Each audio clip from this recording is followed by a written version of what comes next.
Howdy. Man, I can see why they put Emma first. That was awesome.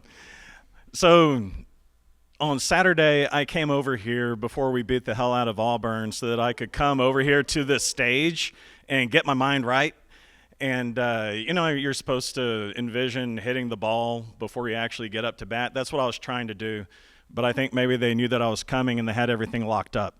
So I did the next best thing that I could do, and I stood out there outside of the building and I said a prayer. And I was like, please, God, miracle some information through me that will be helpful to these people on Thursday.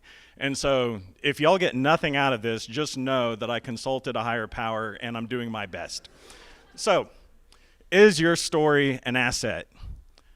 The amazing thing about this is that it's up to you to decide.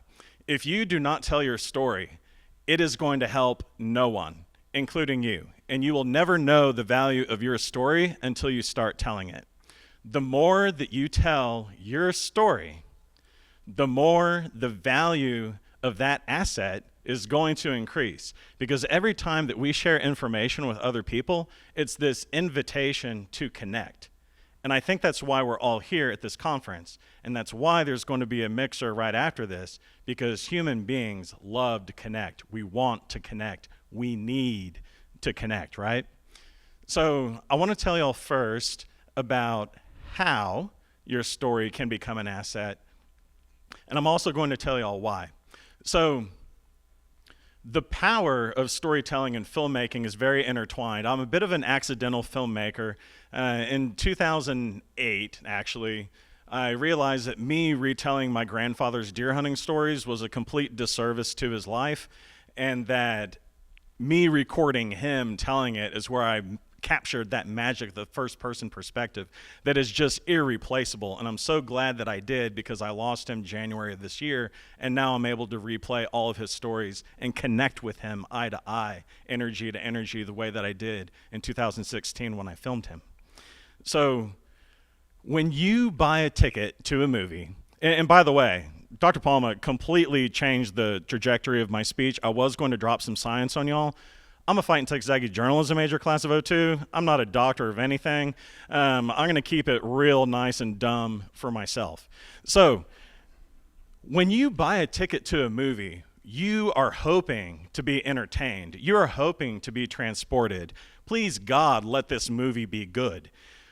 What Hollywood studios are trying to achieve in a movie is narrative transportation.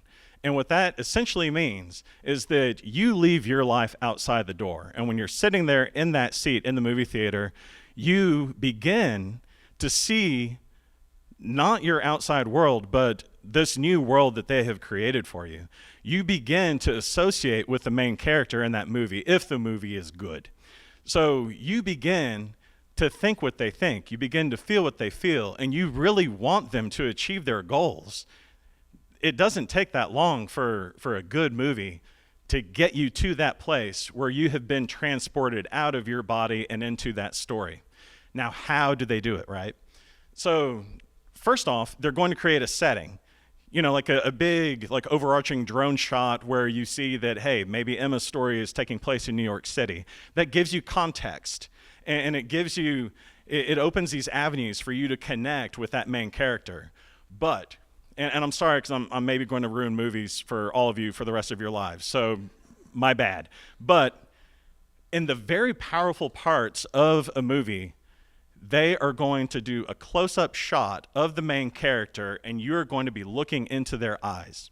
Why is that? Because the eyes are the window to the soul. If you are looking into somebody's eyes, you know what they're thinking, and you know what they're feeling. And it's not even just in movies. We have the power to do this ourselves. If you think about the last time that you saw somebody crying and you were looking into their eyes, if you didn't feel something, there's something wrong with you, right? You're not human. If you see somebody that's on the verge of just totally cracking up and you see the sparkle and like how hard they're trying not to laugh, you can't help but smile too. It's human, it's instinct, it's us needing to connect. So, audio-wise, if you can imagine somebody bumping some bass heavy music down the street, you actually can feel that energy, right? And when we're telling stories, Our energy, our voice is energy too. If you crank up the audio enough and you're listening to somebody talking, you feel it. I'm maybe I'm maybe the worst victim on the planet of narrative transportation, because when I'm sitting down and I'm doing a legacy film interview with someone's grandma or grandpa, I'm there with them for 3 to 4 hours, and I'm guiding them through their early memories and all those pivotal points and why do they believe what they believe, think what they think, et cetera, et cetera.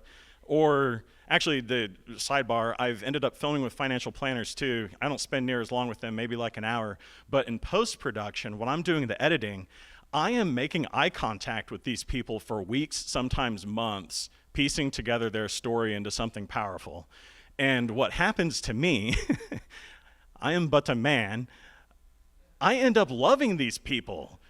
They become my best friend. I'm here at my editing station and I just love these people. And it's not my fault. I'm just a person. But that's what movies do to you, and that's what a story can do to you. Narrative transportation, you begin to really align yourself with these people. So, when I said my little prayer, I was like, please let me say something helpful to these people. Okay, so here's where it gets super helpful to y'all. What kind of stories should you be telling? Is anyone interested in that? No? Okay, I'm done. I'm just kidding. There are people nodding. So what I would say is maybe the best story that you can tell, that if you're not telling it, this is a big freaking mistake, but you should start telling this story tomorrow. What was your first job? How did you earn your first dollar? And the reason that is such a great story to tell is because oftentimes it's kind of funny, and then you can bond with someone on that familial way. Also, everybody's been there. You're not going to be doing any financial planning for anyone if they haven't earned a dollar yet. Everybody that you're talking to has that story. And also, in this mixer that's about to happen, if you want to bond with someone, ask them what their first job was. You're going to have a new best friend. Because it is so, it doesn't have to be humiliating, but it's definitely humbling. And like what Emma was talking about, we all start somewhere. And oftentimes, it's hard. Work ethic is something that y'all need to be talking about also. If there's a very specific point in your life where you knew that work ethic was important, you really need to close that gap with the people that you want to serve. Because if there is a gap in your story, people are going to fill it with whatever it is that they want. And the proactive and smart and intelligent thing to do is to let them know that your work ethic is actually tied into this real life experience that resonates with your heart, that is never going to leave your brain because it is a part of your soul. It is a part of who you are. Nobody wants a lazy person managing their financial future. You want somebody with a strong work ethic. Make that a part of your story. This next one is a little bit counterintuitive in the way that I'm going to tell it, but integrity is something that y'all need to be speaking to.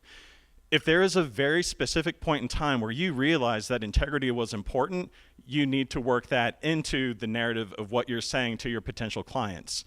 The example, this is where it gets counterintuitive. The example, I was in Little Rock, Arkansas in January of this year. I had just filmed the story of this financial planner when I realized that my grandfather had passed away, and I felt like I was so far away from my grandpa in that point in time, but I also had this sense of peace that I had his story right. But earlier that day, what that financial planner told me just really resonated with me. It was very timely. He told me that his hero in business was his grandfather because he had a very small business in a very small town, but he made it work because he treated people like gold. That's an amazing story in itself, right? But this is a story that he told that told me, hey, this absolutely needs to be in his film. He said that his grandfather taught him how to play golf. And when his grandfather hit it off the tee, he hit it straight every time. That one time that he hit it, he shanked it. It went into the woods. So his grandpa goes off one way, he goes off the other. They meet at the tee, they knock it in. His grandpa's keeping score, and he asks him, hey, what'd you get on that one? And he told his grandpa 6. His grandpa said, are you sure? And he said, I'm sorry, Grandpa, it was 7. And so when I'm sitting there in this financial planner's living room and I have all this movie equipment set up and he tells me this, I'm like, holy cow, I trust this man.